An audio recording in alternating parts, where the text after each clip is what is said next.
Estamos en un verdadero estado de impunidad. El feminicidio se ha convertido en un punto de quiebre de muchas mujeres con la vida institucional. Al no encontrar una respuesta clara del Estado para garantizar nuestra dignidad, integridad, derechos, libertades y la propia vida.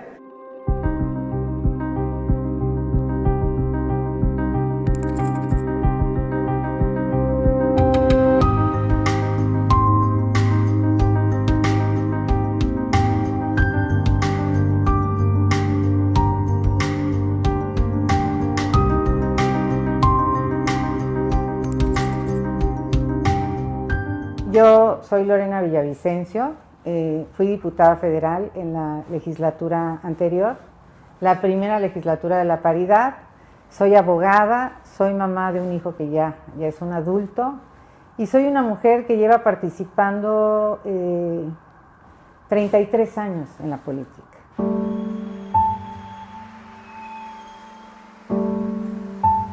No me permitieron ocupar espacios importantes a pesar de ser de las mujeres que tenían más experiencia parlamentaria, y esto fue un castigo a asumir posiciones independientes que no necesariamente iban en los mismos términos que lo planteaba el presidente de la República o el propio partido, y la verdad es que eso fue lo que motivó que me bloquearan muchas de mis participaciones.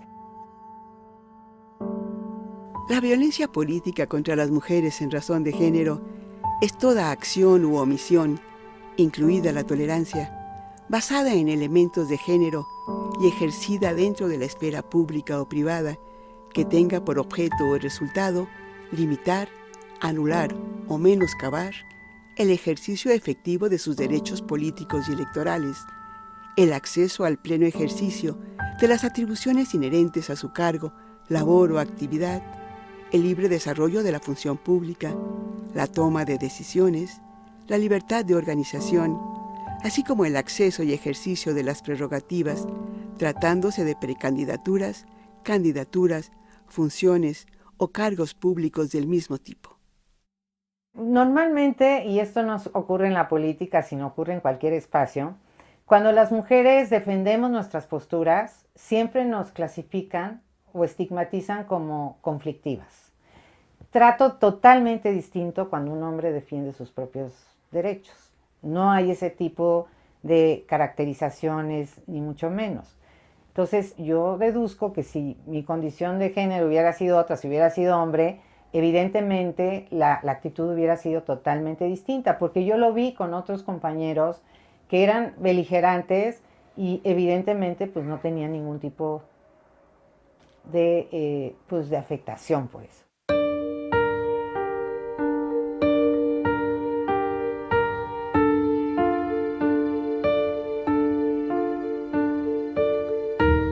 En mi familia no hay muchos antecedentes de personas participando en política, pero sí tengo una familia muy informada, que les gusta mucho la cultura, que tienen un compromiso social.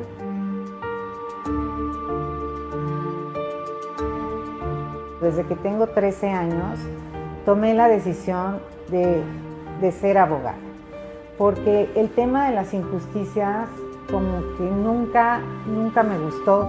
Incluso en la escuela siempre me llamaban la abogada porque siempre defendía pues causas que me parecían injustas o tratos abusivos contra compañeras o compañeros.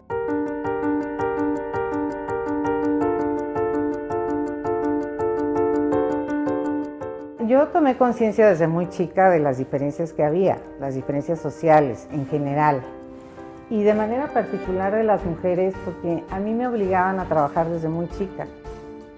La UNAM fue muy importante para mí en ese sentido, porque, bueno, pues ahí conviví con muchísimas mujeres y ahí empecé a darme cuenta que el trato era diferente con las mujeres respecto a los hombres. Incluso las expectativas que generan en torno a tu propio desarrollo de vida.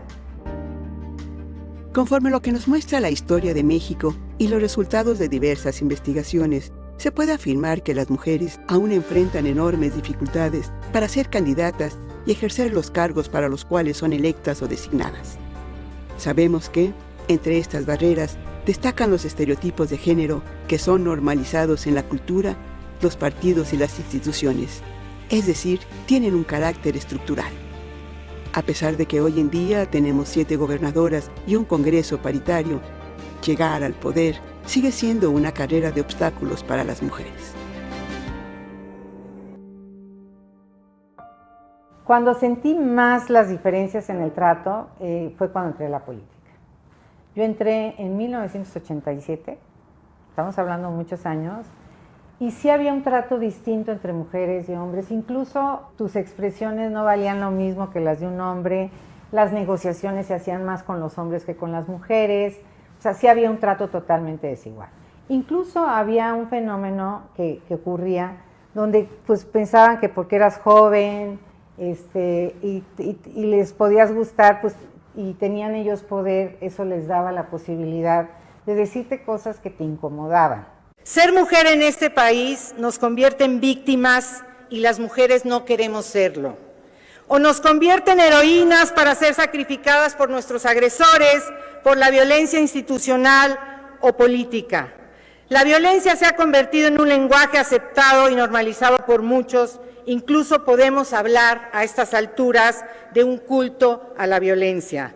Hemos avanzado legislativamente no solo reconociendo los diferentes tipos de violencia, en recientes fechas la obstétrica y la simbólica, y también la política. Hemos avanzado también en incorporar la perspectiva de género en todas las leyes y la paridad en la integración de todas las instituciones de la administración pública y cargos de elección popular. Sin embargo, el binomio de la desigualdad y la impunidad que vivimos las mujeres impiden que estos avances se traduzcan en igualdad plena en los hechos y acceso a la justicia. Fue mi participación en esta última legislatura, en la legislatura de la paridad, la 64 legislatura, porque me impedían mucho participar en tribuna. Incluso en iniciativas que yo presenté, que de manera natural tendría que ser la oradora, digamos, principal, por ser la promovente, pues me impidieron participar plenamente y me impidieron el ejercicio pleno de mis atribuciones como diputada federal. Incluso llegué a hacer un escrito ya propiamente por violencia política que nunca presenté justamente porque sentía que si presentaba este escrito me iba a generar mayores problemas.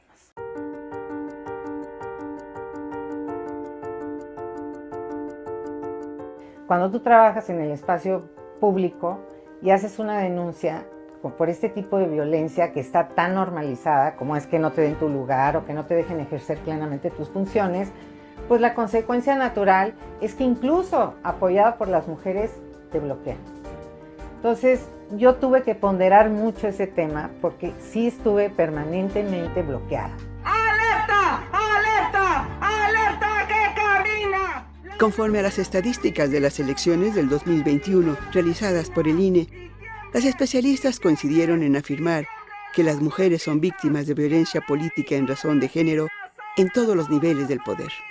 Pero en los ámbitos local y municipal, son más susceptibles de vivir violencia política extrema, que llega a la violencia feminicida, como se suscitó en las pasadas elecciones.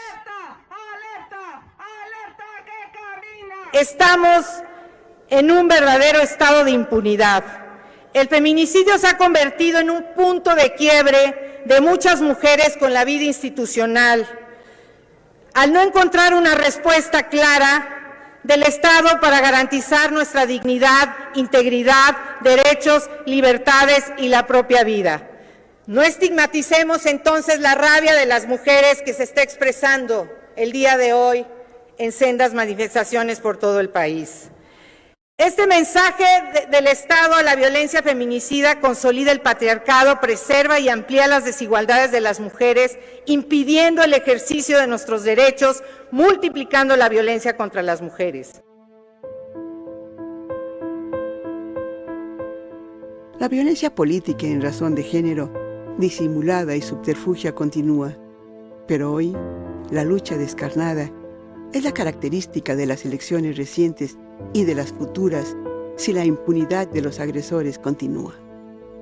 Las elecciones del 2021 nos arrojan resultados en donde muchas precandidatas no lograron superar las adversidades. Muchas otras, aún consiguiendo las candidaturas de sus partidos, no alcanzaron la victoria. A otras les arrebataron la vida en el camino. Sin embargo, un porcentaje del 47% de las mujeres que contendieron en el proceso electoral resultaron electas para ejercer el poder. Creo que lo que tenemos que hacer para feminizar la política es justamente que las mujeres se apropien de su poder, de su capacidad de decisión y que exijan el cumplimiento de las leyes. La paridad ya está justamente, es un instrumento para que las mujeres podamos participar en todos los espacios y lleguemos a ocupar los espacios de decisión y que si no los tenemos, tenemos que exigirlos. Tenemos que construir esa cultura de la exigencia de nuestros derechos a todos los niveles. Las mujeres tienen que apropiarse de sus derechos y exigirlos. Eso es lo que tenemos que construir. Una sociedad donde se exige el cumplimiento de los derechos, se asuman los derechos.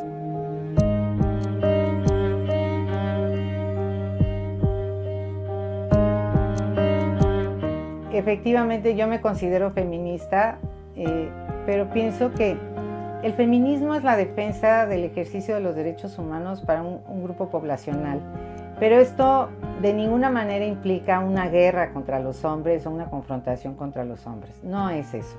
Lo que estamos buscando es una sociedad que respete los derechos de todos y todas. Queremos una sociedad igualitaria. Eso involucra desde luego a la otra mitad de la población que son los hombres.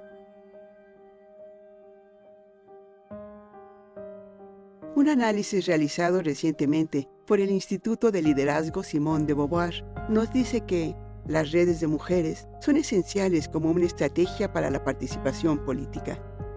Las redes de mujeres sirven para hacer bloque y solicitar candidaturas o para generar acciones de capacitación, reformas al interior de los partidos o acciones relevantes. Es a partir de estas redes que las mujeres logran avanzar en temas sustanciales para ellas. Lo que no es evidente es cómo las redes permiten avanzar o no en la competencia electoral. Las mujeres tenemos que asumir